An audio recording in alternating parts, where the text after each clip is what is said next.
Welcome to Nesaquake News! Have you gotten your tickets yet? The Harlem Globetrotters will be here at Madison Square Garden on February 19th, 2017. Come out and hear the wonderful select chorus sing the national anthem and watch the great entertaining basketball game. Tickets are $49 each. Tickets are selling fast. You better be sure to get yours. Looking for a club to join after school? Check these out. Environmental Club on Thursdays after school in room 305. Writing Club Monday mornings in the library, and Yoga Club Tuesday after school in the library. Get involved. Let's go to Hayden and Alex for more on NMS Sports. The wrestling team just finished up the second week of practice. Coach Betancourt has said the team has gotten off to a great start. They've been working very hard in preparation for their first meet in February the 14th. Nesaquake 7th grade girls basketball has finished up their second week of the season. They were off to a slow start, but are really coming into their own. The girls are learning quickly and really improving each day and every day. We are very excited to see what they are going to do against their first opponent at West Hollow on Wednesday, February 18th. Our first home game is on 2/13 against Finley. Please come to support our favorite 7th grade girls basketball team. Thank you, guys. And now let's go to Grace for Nesaquake's Word of the Week. Grace here with this week's Word of the Week. This week's word is bombastic. A bombastic person is someone who is full of themselves. Now, to be a cool kid, you might want to use this word in a sentence. For example, when Lawrence heard he won the scholarship, he let a big, bombastic scream that startled his parents. Now, it's time to make Nesaquake great again with your lit new vocab skills. Until next week, word out. Thank you, Grace. Now to Timothy for the weather. Thank you. So today's weather looks like there'll be a high of 46 degrees with rainy skies with a low of 44 degrees, staying with the rain. But then Wednesday looks like we'll have some partly cloudy skies, a chance of a rain shower. But other than that, just a high of 58. But Wednesday night looks like we'll have more rain coming back, but then changing to snow with a 90% chance that will be accumulating to 1 to 3 inches. Thursday, there will be more snow with a high of 33, with another 1 to 3 inches, with the storm solo being 3 to 6 inches, and possibly more. On Friday, there's going to be a high of 27 degrees with a low of 24, with mostly sunny skies. And then over the weekend, Saturday and Sunday, looks like there'll be a high around 43 degrees, with AM rain and snow on Saturday, and then just rain on Sunday. Now back to you, girls. Thank you, Timothy. Now here's Robert with this week's review on The Wizard of Oz. Hello there, I'm Oliver Twiston. I'd like to talk about the world-famous fiction novel, The Wizard of Oz. When a young girl named Dorothy is whisked away from her home via a cyclone, she ends up in the magical land of Oz, as it's called. Now she must make a perilous journey in this strange land to get back home. Pick this amazing book out today at the Nesaquake Library. Thank you, Robert. Speaking of The Wizard of Oz, Nesaquake's play just happens to be The Wizard of Oz. Trudy and Kira got a chance to interview Mrs. Greenblatt and Mrs. Levy about the production. Let's hear what they have to say. Your names. I'm Mrs. Levy, and I'm Miss Greenblatt.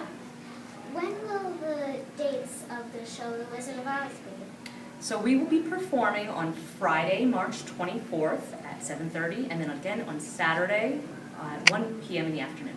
Why did you choose this? We chose The Wizard of Oz just because there's so many parts for everyone to play, and we knew we had so many kids excited to be in the show. So there's so many parts. There's the Munchkins, there's the Ozians, the Monkeys, Dorothy, all these different parts for everyone, and then we feel everyone gets to be in the show. How many kids are in the cast? We have 65 6th, 7th, and 8th graders all together in the show this year. Okay, thank you.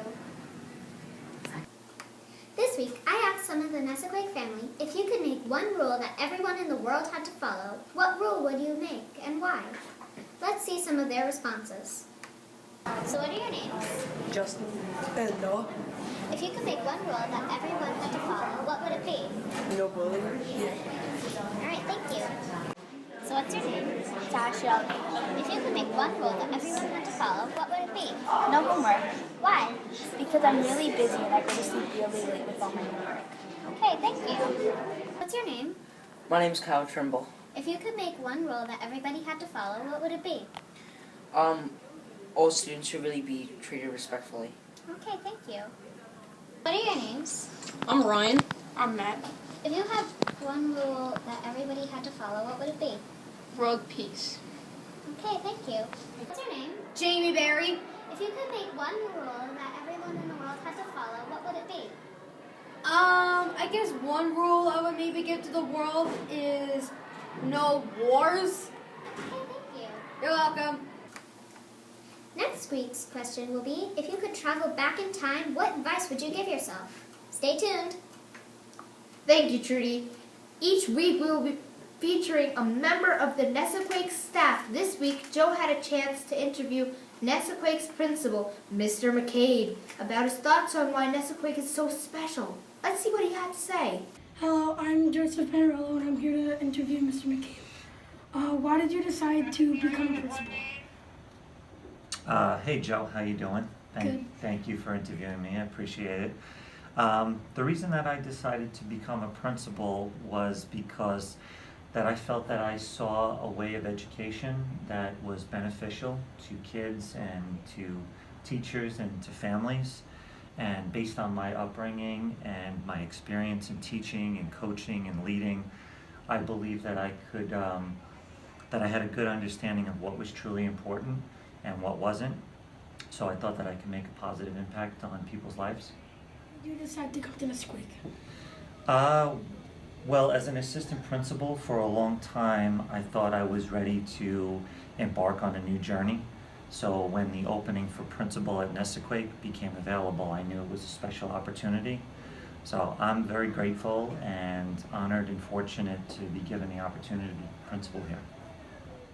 What do you love most about Nesaquake? Oh, that's a tough question. There are so many things about Nesaquake that I love.